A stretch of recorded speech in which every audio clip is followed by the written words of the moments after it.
In this two-part video, I'm going to break down everything you need to know about the Nintendo Switch Lite.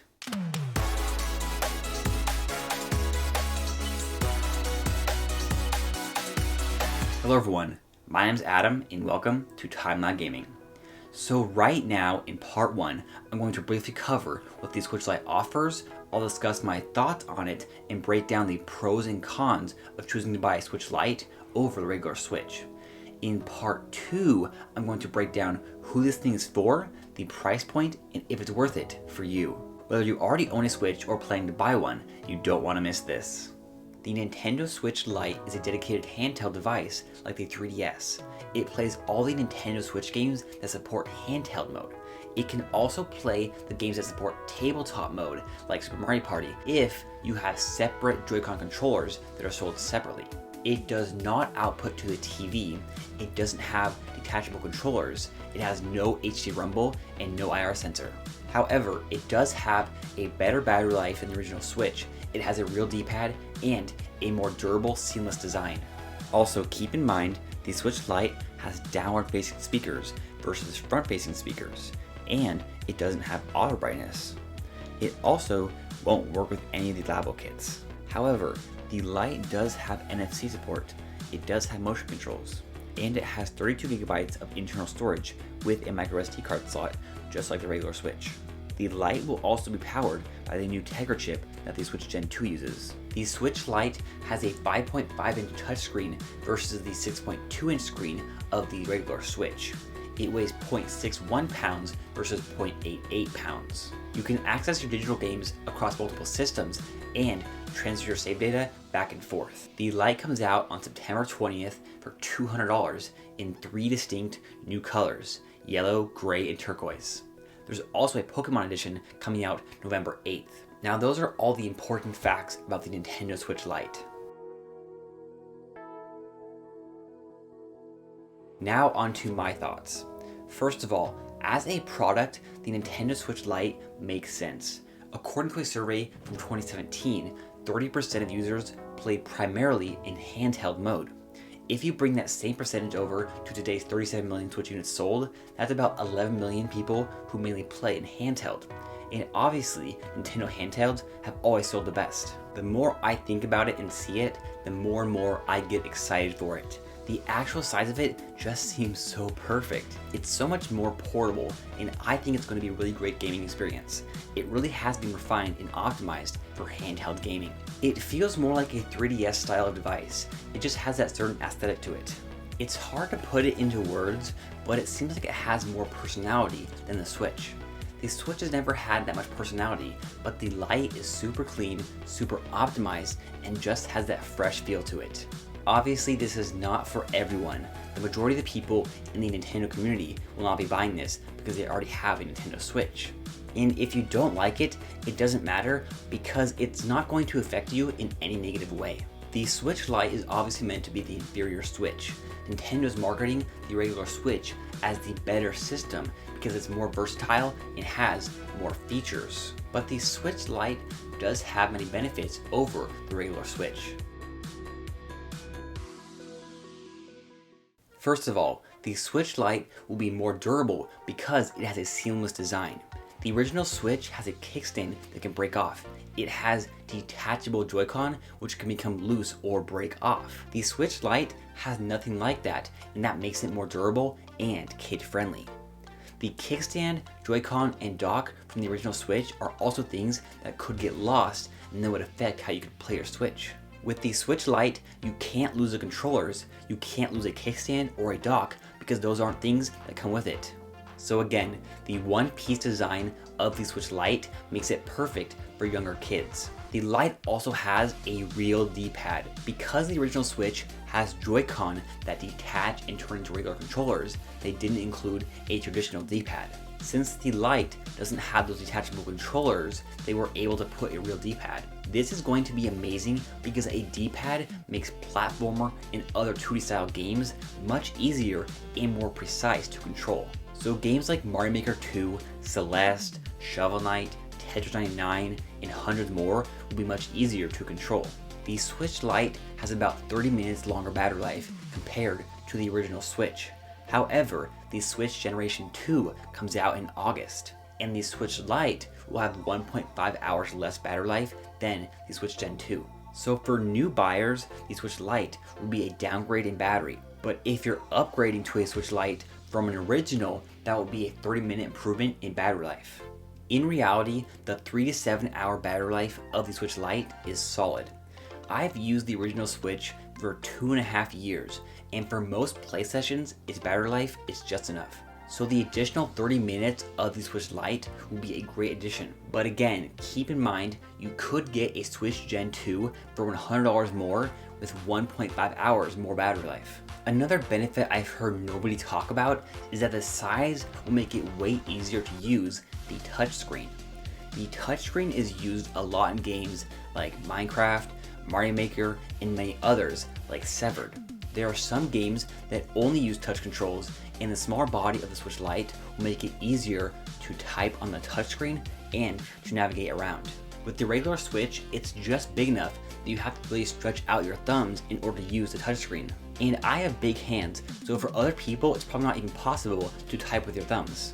But with the Switch Lite, you should be able to easily type on the keyboard with your thumbs. And again, it will be easier to navigate the on-screen elements. This could actually be a game changer for many games.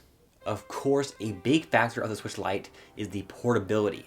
The Switch Lite is smaller, lighter, and more portable. Now, everyone has compared the size of the Switch Lite to the regular Switch, but what might be more important to others is the Switch Lite in comparison to the 3DS. People love the 3DS because it's so portable and easy to take around. However, technically, the Switch Lite is more portable than the 3DS. With a closed clamshell new 3DS XL, the Switch Lite is 0.1 inches shorter, 0.25 inches slimmer, and 0.12 pounds lighter. The only dimension that is bigger on the Lite is the length, which is 1.9 inches longer. Also, the Lite's screen is 0.62 inches bigger than the 3DS XL top screen. So really, it's like you're holding a 3DS XL or 2DS XL, but there's an extra inch on each side with the buttons and joystick. It really is the perfect size, and with the lighter and smaller build than the 3DS XL and 2DS XL, it could be the best portable system. Other benefits include the colors and special editions that the Switch Lite will have. The original Switch only comes in black with different color Joy-Con. The Lite comes in distinct pastel colors that cover the entire body of the console. This, in combination with the white buttons, gives it a completely different look and feel than the original Switch. The Switch Lite is also getting a special Pokemon edition with different color buttons and designs on the back. It's likely that the Switch Lite will become the hotspot for special edition systems. Having a unified body makes it easier to create amazing special editions, as we've seen with the Pokemon edition and the hundreds of fan mockups.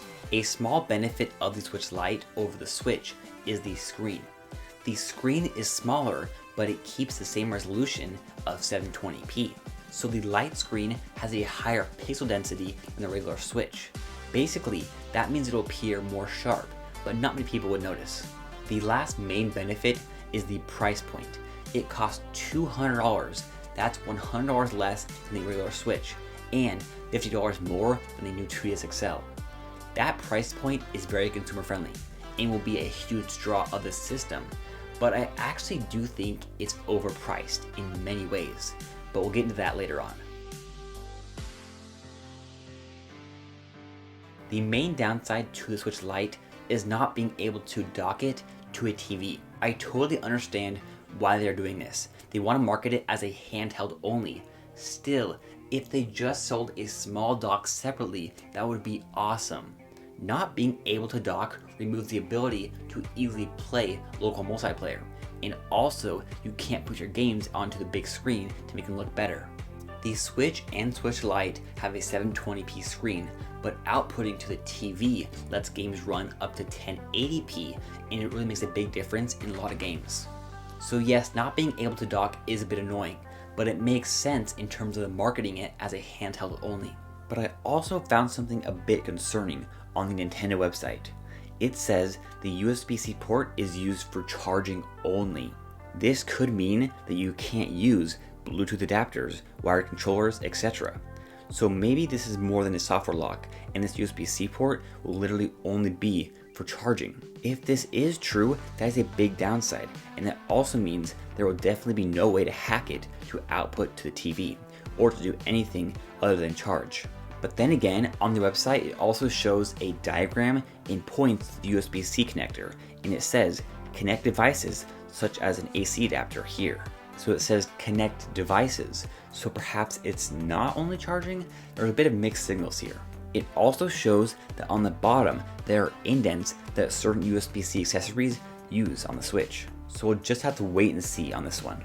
Probably the biggest downside of the Switch Lite, at least for me, is the lack of HD rumble. HD rumble is actually amazing. It really makes games feel more alive. It's so precise and I love it. In fact, the other month for my girlfriend's birthday, I bought her the PDP Wireless Pro Controller. That controller does not have HD rumble, and I didn't think she'd really care, but she was playing with it the other day and noticed it, and she said it feels like I'm not even playing. So obviously HD rumble makes a big difference. But the Switch Lite has no HD rumble, and that means it likely doesn't have any rumble at all. This is extremely disappointing. Also relating to HD rumble is the Joy-Con. Now obviously the Switch Lite doesn't have detachable controllers. This is fine for handheld play, but it makes it so you can't play certain games like Super Mario Party.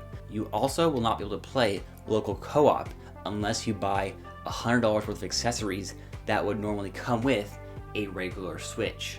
This is a definite downside to opting for the Lite because it lacks those games and the ability to play local co-op. But also relating to Joy-Con is the Lite isn't modular like the Switch. With the Switch, you can get different kinds of Joy-Con controllers. You can also swap out the colors to change how your Switch looks. But if something were to go wrong with the buttons or joysticks on your Switch Lite, you would kind of be screwed. But with the regular Switch, you can just get a new Joy-Con or send in your Joy-Con for repair. If that happened with the Lite, you would have to send in your entire system. The modularity of the Nintendo Switch is really nice, but like we talked about earlier, the seamless design of the Switch Lite is also a benefit. There's many factors like this that are both good and bad depending on how you look at it. Another downside is the white buttons and joysticks. Now some people may not like how they look, but the downside I'm talking about is the white joysticks will get yellow over time. This happened with the white nunchucks, the white Wii U gamepad and Pro controller, and the Wii Classic controllers. If you look online or buy a used nunchuck or gamepad, a lot of times the joysticks are yellowed. Basically, these joysticks could show more wear over time as they could more easily change color over time. If you are really careful with your stuff, you can most likely avoid this, but for the average person, those sticks and possibly even buttons could yellow over time. Now overall, I do think the Switch Lite is great. It's going to sell like crazy, and it's going to be an amazing handheld gaming system. Many of these downsides I really don't even care about. But with all the things the Switch Lite can't do in comparison to the Switch, I do think it's overpriced. The Switch Lite costs $200. It has no IR sensor, no HD rumble, no kickstand, no detachable controllers, it's not dockable, and it can't play all the games out of the box. For $100, you are losing all of that. Now sure, you can play local multiplayer on a tiny screen if you buy a pair of $80 Joy-Con, a $20 Joy-Con charger, and a $20 stand. But if you're going to do that, you might as well buy a regular Nintendo Switch. So yes, while the price point is a good aspect of this system, it's also a downside depending on how you look at it. In part 2 of this video, I'm going to talk more about the price point and who the Switch Lite is for. But for now, that wraps up all the facts about the Nintendo Switch Lite, my overall thoughts, and the pros and cons of opting for the Lite versus the regular Switch. When part 2 is live, I'll put a card in the corner here and at the end of the video. Also, consider subscribing and turning on notifications so you don't miss any of my future videos. Now, I want to hear from you. What are your thoughts on the Switch Lite? Do the pros outweigh the cons for you? Let me know your take in the comments down below. Thanks again for watching.